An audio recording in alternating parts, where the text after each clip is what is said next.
নমস্কাৰ বন্ধুসকল, মই প্ৰদীপ গিৰিয়ে আপোনালোক সকলোকে পুনৰবাৰ মোৰ এই নতুন ভিডিঅ'টোলৈ স্বাগতম জনাইছোঁ। বন্ধুসকল, মই আজি আপোনালোকক সাধাৰণতে পোৱালি কিনিবৰ সময়ত ল'বলগীয়া কেইটামান সাৱধানতাৰ বিষয়ে ক'ব বিচাৰিছোঁ।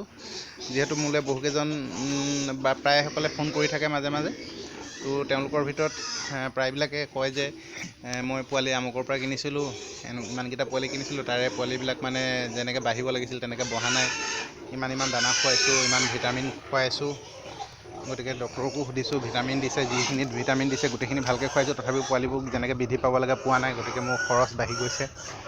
তো তেনেকুৱা ধৰণৰ প্ৰায় দেখিবলৈ পোৱা যায়, শুনি আছোঁ বা দেখি আহিছোঁ। গতিকে আপোনালোকে এইখিনি সময়তে পোৱালি কিনাৰ সময়ত অলপ নিশ্চয় সাৱধানতা ল'লে এইসমূহ সমস্যাৰ পৰা আপোনালোকে হাত সাৰিব পাৰে।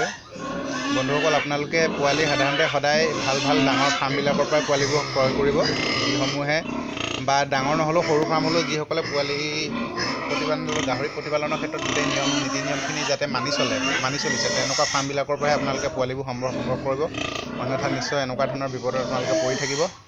যিহেতু মই প্ৰায় দেখিবলৈ পাইছোঁ কি বহুকেইখন মই ফাৰ্ম ঘূৰিছোঁ, তেওঁলোকক সোধোঁ যে ক'ত ক্ৰছ কৰাইছিলে, কিন্তু ঘৰতে পাঠা আছে ক্ৰছ কৰাইছে। এতিয়া পাঠাটো কাৰ আছে, ধৰক এইখিনি পোৱালি আছে, ইহঁতৰ মাজৰে এটা পাঠা ৰাখিলে আৰু সেই পাঠাটোকে এইখিনি পোৱালিয়ে ইহঁতৰ মাইকীকেইজনীৰ লগতে ক্ৰছ কৰাই দিলে। তো বন্ধুসকল, কথাটো এনেকুৱা হ'ল, গোটেই ঘৰতে ক্ৰছ কৰোৱা লিখীয়া হ'ল, একে বাঁহৰ পোৱালিৰ লগতে ক্ৰছ কৰাইছে। গতিকে বন্ধুসকল, নিশ্চয় এইটো ভাল ফল নাপাবই। গতিকে তেনেকুৱা পোৱালি হ'লে বৃদ্ধিটো নহ'বই, লাহে প্ৰথম 2 এবছৰলৈকে মোটামুটি চলিলেও পিছত পোৱালিবোৰ প্ৰায় নিশকতীয়া হৈ আহে, বেমাৰ আজাৰ বৃদ্ধি পায়।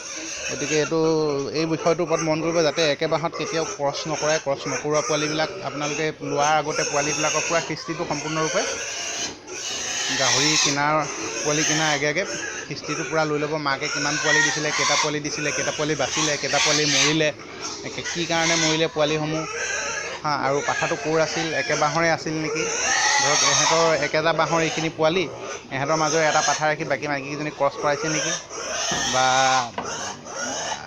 এনেকুৱা নিচিনা হৈছে। মই দেখিছোঁ, ধৰক মোৰ এইকেইটা পোৱালি ইয়াত আছে, ইয়াৰ পৰা পোৱালি এটা কোনোবাই মাইকী পোৱালি এজনী কিনি লৈ গ'ল, আকৌ ক্ৰছ কৰাবলৈ 6-8 মাহৰ পিছত ক্ৰছ কৰাবলৈ মোৰ ওচৰলৈ লৈ আহিছে। তো আনিছেতো আকৌ কাৰ লগত ক্ৰছ কৰাইছে, ইহঁতৰ যিকেইটা পোৱালিৰ পৰা, যাৰ পৰা যোনটো পাঠাৰ পৰা এইকেইটা পোৱালি জন্ম হৈছিল, সেইটোৰ লগতে, অৰ্থাৎ বাপেকৰ লগতে আকৌ পুনৰ ক্ৰছ কৰোৱাইছে। তো বন্ধুসকল, এনেকুৱা ক্ৰছ কৰা পোৱালিবিলাকৰ নিশ্চয় ভাল ফল আপোনালোকে নাপাব। সেই পোৱালিবোৰ যেনেকৈ ধৰণে বৃদ্ধি হ'ব লাগে নহ'ব, এইটো আচলতে নিয়ম নহয়। সম্পূৰ্ণ বেলেগ পাঠা, আপোনালোকে এটা জাত সম্পূৰ্ণৰূপে বচাই ৰাখিবলৈ হ'লে সম্পূৰ্ণ বিপৰীত, সম্পূৰ্ণ কোনো সম্পৰ্ক নথকা বেলেগ গাহৰিৰ লগত আপোনালোকে নিশ্চয় ক্ৰছ কৰাব লাগিব। এই বিষয়টো আপোনালোকে গুৰুত্ব দিব। আৰু যিসকলে এনেকৈ ঘৰতে ক্ৰছ কৰাইছে, মানে মই তেওঁলোকক সুধিলে তেওঁলোকে কয়, লোকৰ ঘৰলৈ নিয়া এটা সমস্যা, গাড়ীত উঠোৱা, গাড়ীৰ পৰা নমোৱা, গাড়ী ভাড়া, আকৌ গাহৰিটো ক্ৰছ কৰা ইফালে লয় 2500-3000 টকা লয়। গতিকে বাহিৰত নি ক্ৰছ কৰাবলৈ যথেষ্ট সমস্যা। গতিকে কি কৰে, ঘৰতে যি আছে আৰু পাঠা, তাৰ লগতে ক্ৰছ কৰাই পোৱালিবোৰ জগাই আছে। বন্ধুসকল, এইটো যাতে নহয়, তেনেকুৱাবিলাক নকৰা জেগাৰ পৰা আৰু আপোনালোকে সেইটো চাই চিতি পোৱালিবোৰ সংগ্ৰহ কৰিব, নিশ্চয় আপোনালোকে ভাল ফল পাব। আৰু আপোনালোকে ভৱিষ্যতে যদিও ক্ৰছ কৰাম বুলি ভাবিছে, কেতিয়াও একে বাঁহৰ পোৱালি আনি সেই পাঠাটোৰ লগত পুনৰ সেই একে বাঁহৰ গাহৰিৰ লগত কেতিয়াও ক্ৰছ নকৰাব। সম্পূৰ্ণ বেলেগ ঠাইৰ পৰা পাঠা এটা সংগ্ৰহ কৰি বা বেলেগ ফাৰ্মত নি পেলাই বেলেগ পাঠাৰ লগতহে ক্ৰছ কৰাব। এইসমূহ ভালকৈ নীতি নিয়ম মানি চলা ফাৰ্মবিলাকৰ পৰা আপোনালোকে পোৱালিসমূহ সংগ্ৰহ কৰিব, নিশ্চয় আপোনালোকে ভাল ফল পাব। তো বন্ধুসকল, ইমান দূৰৰ পৰা মোলৈ ফোন কৰি থাকে যে, অসমৰ বিভিন্ন প্ৰান্তৰ পৰা ফোন কৰে পোৱালিৰ কাৰণে, মোৰ ওচৰত পোৱালি নাই। গতিকে কেইটামান পোৱালি ওচৰ চুবুৰীয়াসকলে বিচাৰি আছে, তেওঁলোকক নিশ্চয় দিব লাগিব। আৰু ইয়াৰ পিছতে কথাটো, আপোনালোকে মোৰ সেইদিনাখন তিনিচুকীয়াৰ পৰা ফোন কৰিছে। মই তিনিচুকীয়া আচলতে যোনে য'ৰ পৰা ফোন কৰে, মই তাৰ ওচৰৰ যিসকল ব্যক্তিৰ লগত মোৰ চিনাকি আছে বা মই জানো আমুকৰ ওচৰত ভাল পোৱালি থাকে পায়, তো তেখেতসকলৰ মই যোগাযোগ নম্বৰবোৰ দি দিওঁ। তো তেনেকৈ তিনিচুকীয়াত আমাৰ দাসদাৰ গাহৰি ফাৰ্ম আছে, তিনিচুকীয়া গাহৰি ফাৰ্ম বুলি ইউটিউবত পাইছে, তেখেতৰ ওচৰত খুব ভাল পোৱালি পাব। তেখেতৰ পৰা আপোনালোকে পোৱালি সংগ্ৰহ কৰিব পাৰে। শিমলুগুৰিত কুন্তি ফাৰ্ম আছে, ডিমৌত আমাৰ নিপেন চেতিয়া দা আছে, তেখেতসকলৰ ওচৰত খুব ভাল পোৱালি পাব। এফালে ধেমাজিৰ পৰাও ফোন কৰিছে সেইদিনাখন, তাত নিৰ্জু ফাৰ্ম আছে, নিৰ্জু দা, তেওঁলোকৰ ওচৰতো ভাল পোৱালি পাব। আপোনালোকে ধেমাজিসকলে তেওঁৰ পৰা ল'ব পাৰে। লখিমপুৰৰ কথা ক'বই নালাগে, বিদৰ্ভ দা আছে, বিদৰ্ভ ৰাজখোৱা, ৰতন দা আছে, আৰু বহুকেইজন আছে লখিমপুৰত, যথেষ্ট ডাঙৰ ফাৰ্ম, তেওঁলোকৰ কথা আপোনালোকে সকলোৱে জানেই। আপোনালোকে বিদৰ্ভ দাৰ লগত যোগাযোগ কৰি তেওঁলোকক আগতীয়াকৈ বুক কৰি তেওঁলোকৰ পৰা পোৱালি ল'ব পাৰে, খুব ভাল পোৱালি পাব।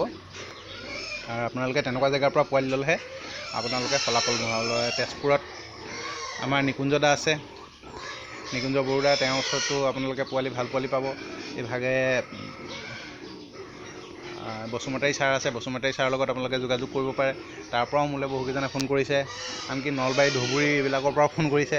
তো সেইবিলাকৰ সমূহতো ভাল বহুত গাহৰি ফাৰ্ম আছে। ওচৰতে আপোনালোকে যোগাযোগ কৰি তাৰ পৰাই আপোনালোকে সংগ্ৰহ কৰিব, নিশ্চয় ভাল পোৱালি পাব। গতিকে আমাৰ পিঠুবৰত আছে, পিঠুবৰত পিঠুবৰ পিক ফাৰ্ম যথেষ্ট ভাল ফাৰ্ম, তাত আপোনালোকে যোগাযোগ কৰিব পাৰে।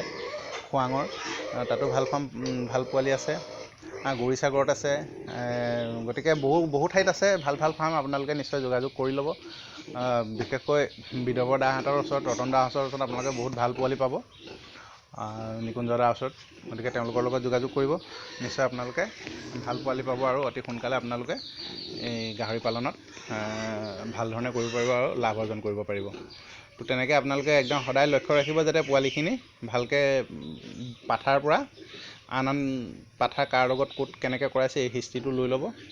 আৰু আপোনালোকে যিসকলে ঘৰতে এতিয়াও ক্ৰছ কৰাই আছে, অন্ততঃ তেওঁলোকে এইটোৰ পৰা ঘৰতে ক্ৰছ কৰাবলৈ এৰি পেলাই অন্ততঃ পাঠা যোগাৰ কৰি বেলেগ পাঠাৰ লগত যাতে ক্ৰছ কৰে, এইটো অলপ গুৰুত্ব দিব।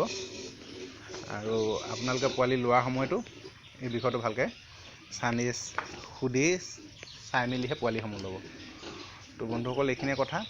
গতিকে আপোনালোকে ভাল পোৱালি আনি গাহৰি পালন কৰক, এইটোৱে কৈছোঁ। আৰু ই অতি লাভজনক ব্যৱসায়। আৰু যিসকলে নকৰিম ভাবি আছে, একো নিশ্চিন্ত মানে আপোনালোকে আৰম্ভ কৰক। বৰ বিশেষ সময়ো দিব প্ৰয়োজন নাই। ৰাতিপুৱা 2-3 ঘণ্টাত আপুনি আৰামত 10টামান গাহৰি পুহিব পাৰিব। 2-3 ঘণ্টা সময় খৰচ কৰি আবেলি মাত্ৰ শুকান দানাহে, গডৰেজৰ দানা আনি খোৱালেও আপোনালোকে ভাল ফলেই পাব। গতিকে এতিয়া সেইটোৱে মাৰ্কেটত চলি আছে, অন্য ইমান হেৰি নাই। আহিব, ডিহুজ আছে, ৰয়েল গ্ৰীণৰ আছে, এইবোৰ অহা নাই এতিয়ালৈকে বৰ্তমান আমাৰ এইবিলাক মাৰ্কেটত গুৱাহাটীত আহিছে। তো এইসমূহ ডিহুজৰ অৱশ্যে দাম অলপ বেছি দানাৰ। গতিকে আপোনালোকে এইসমূহ দানা কৰিও বা গোমধান যদি কৈছোঁৱে, মই আগতে কেইবাটা ভিডিঅ'ত গোমধানৰ বিষয়ে, গোমধানৰ দানা আপুনি ঘৰতে তৈয়াৰ কৰি ল'ব পাৰিলে যথেষ্ট ভাল ফল পাব। তো বন্ধুসকল, এইখিনিয়ে ক'লোঁ। আপোনালোকে পোৱালি কিনাৰ সময়ত এই হিষ্ট্ৰীটো লৈ ল'ব পোৱালিৰ মাক বাপেকৰ, যে কেনেকুৱা ধৰণৰ পোৱালি হয়, মাক বাপেকৰ বিষয়ে গোটেইখিনি চালি জাৰি চাইহে আপোনালোকে পোৱালিসমূহ ক্ৰয় কৰিব।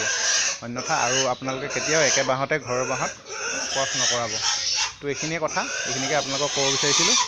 ধন্যবাদ বন্ধুসকল, নিশ্চয় আকৌ লগ পাম। আপোনালোকে মাষ্টৰ দা ইউটিউব চেনেলটো ছাবস্ক্ৰাইব কৰিবলৈ নাপাহৰিব, ছাবস্ক্ৰাইব কৰি ৰাখিব আৰু লগতে পাৰিলে বেলকন আইকনটো দবাই ৰাখিব, যিহেতু আপোনালোকৰ প্ৰয়োজনীয় কিছুমান কথা নিশ্চয় মাজে মাজে আপোনালোকে পাই থাকিব এই চেনেলটোৰ জৰিয়তে। ধন্যবাদ বন্ধুসকল।